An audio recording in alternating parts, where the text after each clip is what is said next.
পিরোজপুরের নাজিরপুর উপজেলা থেকে প্রায় ৫ কিলোমিটার উত্তরে জ্ঞান বিতরণের অন্যতম বাতিঘর গিলাতলা মাধ্যমিক বিদ্যালয় ১৯৫২ খ্রিস্টাব্দে প্রতিষ্ঠিত হয় এটি। প্রতিষ্ঠার পর থেকে এই বিদ্যালয়টি শিক্ষা বিস্তারে অগ্রণী ভূমিকা রেখে চলেছে প্রায় ১০০ বছর সময় ধরে। দীর্ঘদিন জ্ঞানের আলো ছড়িয়ে দিলেও এই বিদ্যালয়ের তেমন কোনো অবকাঠামোগত পরিবর্তন হয়নি। একমাত্র দ্বিতল ভবনটিকে ২০১৯ সালে শিক্ষা প্রকৌশলী অধিদপ্তর থেকে পরিত্যক্ত ঘোষণা করা হয়। প্রায় ১৫০ জন শিক্ষার্থীর পাঠদানে ব্যাঘাত ঘটছে। ভবন সংকটের কারণে ক্লাস নিতে হিমশিম খাচ্ছে শিক্ষকরা। ঊর্ধ্বতন কর্তৃপক্ষের জরুরি হস্তক্ষেপ কামনা করছেন শিক্ষক, অভিভাবক ও শিক্ষার্থীরা। আমাদের ভবন না থাকায় আমাদের পড়াশোনায় অনেক কষ্ট হয়, এজন্য আমাদের একটি শিক্ষা প্রতিষ্ঠান। পুরাতন ভবনের বিভিন্ন অংশে পেলেস্তেরা খসে পড়া সহ ছাদের ছাউনি ভেঙে পড়েছে। নির্মাণের পর ভবনটি সংস্কার না করায় জরাজীর্ণ এবং ব্যবহার অযোগ্য হয়ে পড়েছে। সেখানে বর্তমানে একটি ৩ রুমের টিনের ঘর ও একটি একতলা ভবনে চলছে বিদ্যালয়ের কার্যক্রম। এখান থেকে আমরা পড়াশোনায় খুবই বিঘ্ন ঘটছে, আর শিক্ষার্থী সেই পড়াশোনার সেই অবকাঠামোগত সুযোগ সুবিধা নেই।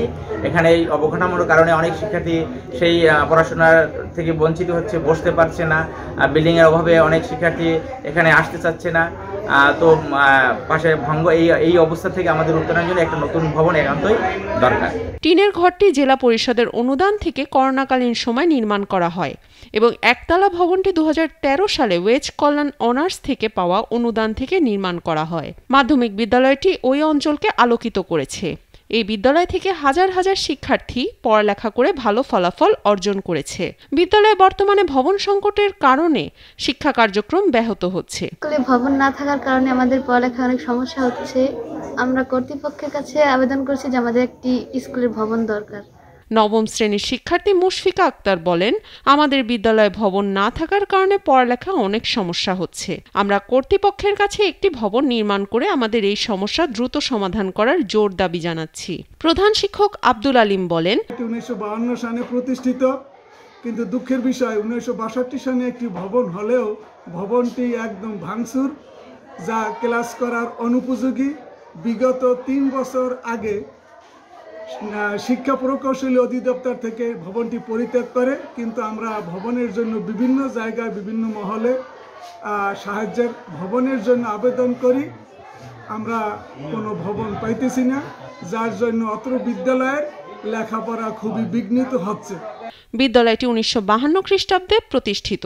দুঃখের বিষয় ১৯৬২ খ্রিস্টাব্দে একটি ভবন হলেও এখন ভবনটিতে ক্লাস করার অনুপযোগী। আমরা ভবনের জন্য বিভিন্ন জায়গায় আবেদন করি, কোনো ভবন পাচ্ছি না।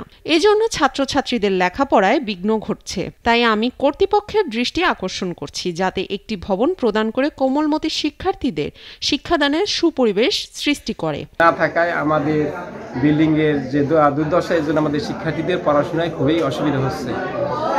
এই বিষয়ে উপজেলা মাধ্যমিক শিক্ষা অফিসার মোহাম্মদ মাহিদুল ইসলাম বলেন, বিদ্যালয়টির শিক্ষার মান অনুযায়ী ভবনটি একান্ত আবশ্যক, নতুবা যে কোনো মুহূর্তে ছাত্রছাত্রী দুর্ঘটনার সম্মুখীন হতে পারে।